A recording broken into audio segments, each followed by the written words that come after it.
আমাদের আল্লামাকে বিশ্ববরেণ্য মুফাসসির কোরআনকে যে জালিম বিচারক ফাঁসির রায় দিয়েছিল, মৃত্যুদণ্ড দিয়েছিল, আমরা তার জিল্লতির অবস্থা দেখেছি, ঠিক কিনা বলে? পালাবার সময় বরক বিছায়া শুইছে, কথা কান। আবার আদালতে যখন হাজিরা দিতে আসলো নিজের বিসিটা পর্যন্ত হারালো, ঠিক কিনা? তাহলে জিল্লুতি দেন কে? অত ইজ্জু মান তাশা অত জিল্লু মান তাশা। আল্লাহু আকবার। কামা তাদিনু তুদান। প্রিয় বাবাজিরা, যদি জবাবদিহিতার মানসিকতা আমাদের মধ্যে না থাকে, দুনিয়াতে জিল্লতি অর্জন করতে হয়, দুনিয়াতে অপমানিত হতে হয়, আখেরাতে তো জিল্লতি আছেই। কথা কোন, কথা কোন। প্রিয় বাবাজিরা, পরকালের জবাবদিহিতা সম্পর্কে মহান আল্লাহ রাব্বুল আলামিন কোরআনুল কারীমে বলেন, সুম্মা লাতুসআলুন্না ইয়াওমাইযিন আনিন নাঈম।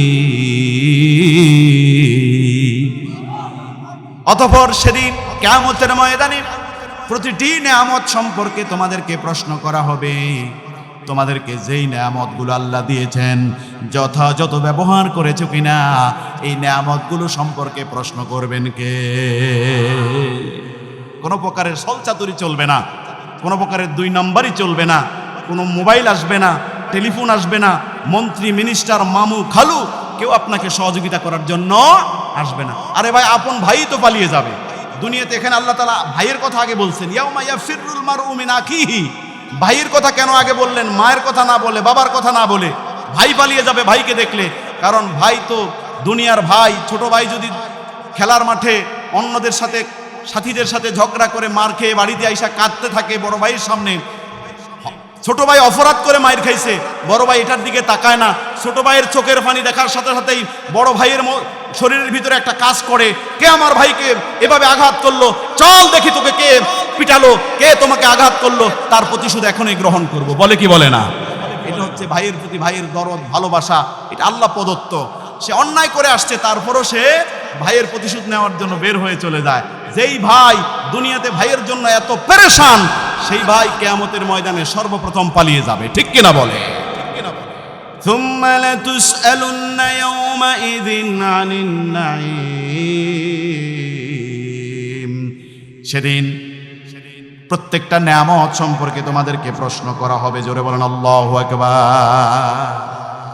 হযরত আব্দুল্লাহ ইবনে মাসউদ রাদিয়াল্লাহু তাআলা আনহু থেকে বর্ণিত, নবীজি সাল্লাল্লাহু আলাইহি ওয়াসাল্লাম বলেন, লা তাজুলু কদমা ইবনে আদম ইয়াউমাল কিয়ামাতি হাত্তা ইউসালা আন খামসিন, আন উমরিহি ফীমা আফনাহু ওয়া আন শাবাবি ফীমা আবলাহু ওয়া আম মালিহি মিন আইনা ইকতাসাবাহু ওয়া ফীমা আনফাকাহু ওয়া মাযা আমিলা ফীমা আলিমা। জোরে জোরে বলেন আল্লাহু আকবার।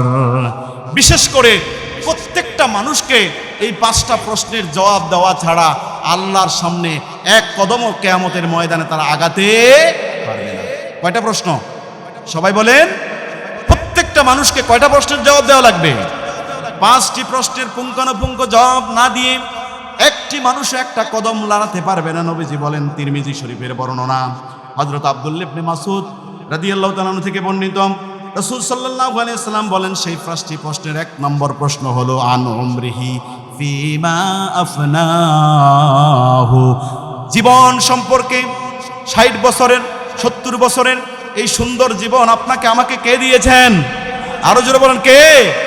এই জীবন যিনি দান করলেন, সে আল্লাহর সামনে জীবনকে কোন পথে ব্যয় করেছো? কি কোরআনের পথে, ইসলামের পথে, কোরআনের পক্ষে স্লোগান দিয়েছো, না কোরআনের বিরুদ্ধে স্লোগান দিয়ে জীবন কাটাইছো? প্রশ্ন করবেন কে?